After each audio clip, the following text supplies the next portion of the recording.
सोचिए, एक ऐसा देश जिसकी इकोनॉमी तो रॉकेट की स्पीड से भाग रही है, लेकिन उसकी ऊर्जा की जरूरतें वो तो उससे भी तेजी से बढ़ रही हैं।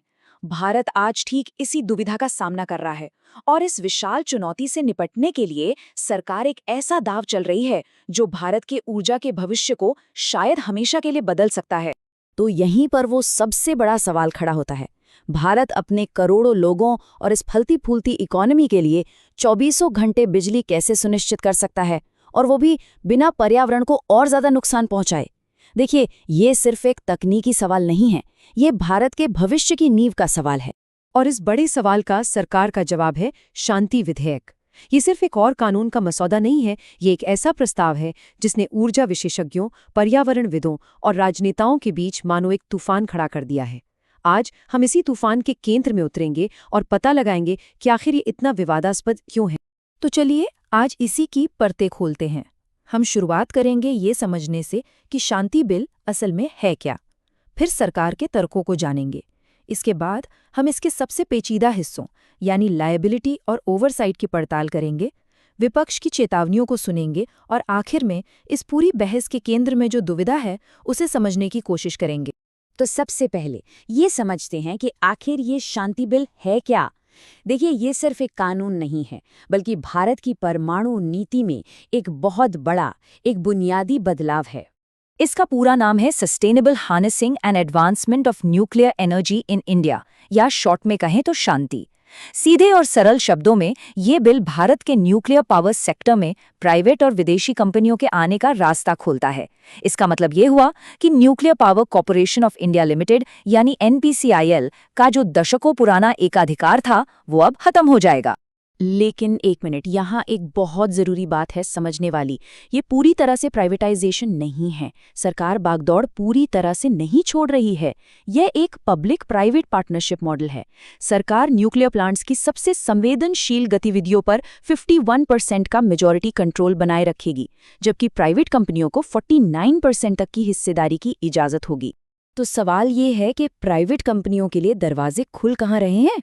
वो अब सिर्फ कलपुर्जे नहीं बनाएंगी, बल्कि पूरे के पूरे न्यूक्लियर पावर प्लांट्स बना सकेंगी, उनकी मालिक होंगी और उन्हें ऑपरेट भी कर सकेंगी।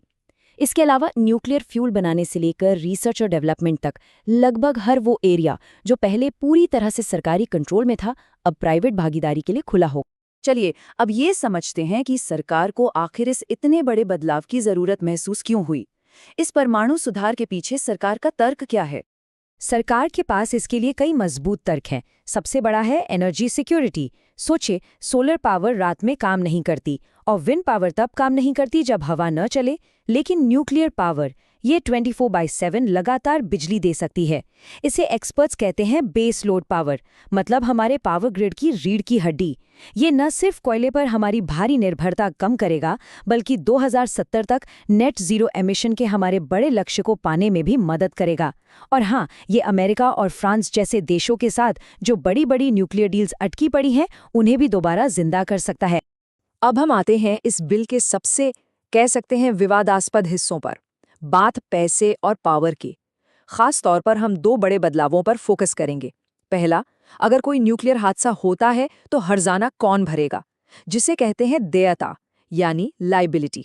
और दूसरा, इन नए प्राइवेट प्लान्स पर नजर कौन रखेगा, यानी निगरानी या ओवरसाइट। यहाँ पर एक बहुत बहुत बड़ा बदलाव है। पुराने कानून के तहत अगर किसी सप्लायर के खराब उपकरण की वजह से हादसा होता तो प्लांट चलाने वाली कंपनी यानी ऑपरेटर उस सप्लायर पर केस कर सकती थी। लेकिन इस नए बिल में ये अधिकार लगभग खत्म कर दिया गया है। मतलब सप्लायर अब लगभग पूरी तरह से सुरक्षित हैं। अब सारी जिम्मेदारी ऑपरेटर पर डाल दी गई है, और तो और उसकी जिम्मेदारी को भी एक तय रकम तक सीमित कर दिया गया है। और ये सीमाएं हैं कितनी? बड़े प्लांट्स के लिए ऑपरेटर की अधिकतम देनदारी है 3000 करोड़ रुपए, और छोटे मॉड्यूलर रिएक्टर्स के लिए तो ये सिर्फ 100 करोड़ रुपए है। अब सोचिए, अगर कोई बड़ी आपदा आती है और नुकसान इन राशियों से कहीं ज्यादा होता है, तो बाकी का बोझ कौन उठाएगा? जवाब है टैक्स पेयर, क्योंकि बाकी का भुगतान केंद्र सरकार और एक नए न्यूक्लियर लाइबिलिटी फंड से किया जाएगा। अब सरकार का तर्क ये है कि देनदारी में इस कमी को बैलेंस करने के लिए वो रेगुलेटर को मजबूत कर रहे हैं। एटॉमिक एनर्जी रेगुलेटरी बोर्ड या AERB को अब वैधानिक दर्जा यानी स्टैट्यूटरी स्टेटस दिया जा रहा है। इसका मतलब है कि ये एक स्वतंत्र संस्था होगी जो सीधे संसद के प्रति जवाबदेही होगी, ना कि सिर्फ किसी सरकारी विभाग के प्रति। सिद्धांत रूप में इसका मकसद यही है कि जब प्राइवेट कंपनियां आएं तो सुरक्षा के मानक और भी ज्यादा सख्त हों। लेकिन जैसा कि हर बड़े बदलाव के साथ होता है, इस बिल की भी जोरदार आलोचना हो रही है। अब हम एक नज़र डालते हैं विपक्ष द्वारा उठाई गई मुख्य चिंताओं और खतरों पर। विपक्ष की सबसे बड़ी और कह सकते हैं सबसे भावनात्मक चिंता जुड़ी है भोपाल गैस त्रासदी की उन भयानक यादों से। डर इस बात का है कि कहीं ये बिल इतिहास को न दोहरा दे, जहां एक बड़ी तबाही के बाद विदेशी कंपनियां जवाबदेही से साफ बच निकली और पीड़ितों को दशकों तक इंसाफ के लिए भटकना पड़ा। और चिंताएं यहीं खत्म नहीं होती। आलोचकों का कहना है कि ये बिल प्रदूषक भुगतान करता है के मूल सिद्धांत को कमजोर करता है। मतलब जो प्रदूषण फैलाएगा वही उसकी कीमत चुकाएगा, इस सिद्धांत को। वो पारदर्शिता पर भी सवाल उठा रहे हैं, क्योंकि एक सेक्शन आरटीआई यानी सूचना के अधिकार कानून को सीमित करता है। इसके अलावा न्यूक्लियर वर्कर्स की सुरक्षा और भारत की अपनी आत्मनिर्भर परमाणु तकनीक के भविष्य को लेकर भी गंभीर सवाल उठाए जा रहे हैं।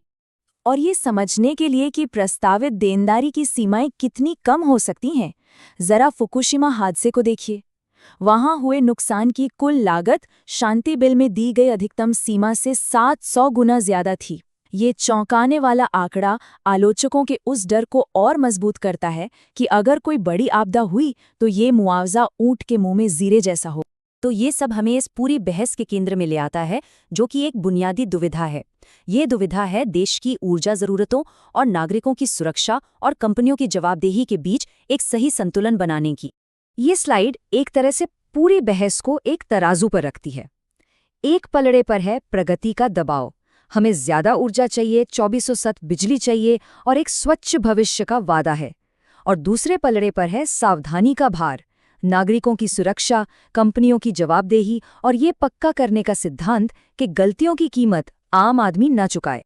तो अंत में सवाल यही बचता है, क्या शांति विधेयक भारत के ऊर्जा भविष्य के लिए एक जरूरी कदम है जो विकास को नई रफ्तार देगा, या फिर ये सार्वजनिक सुरक्षा और कॉर्पोरेट जवाबदेही के साथ एक खतरनाक जुआ है? सही संतुलन ढूंढना ही भारत के परमाणु भविष्य की सबसे बड़ी चुनौती होगी, और इसका जवाब जो भी हो वो आने वाली कई पीढ़ियों के भविष्य को तय करेगा।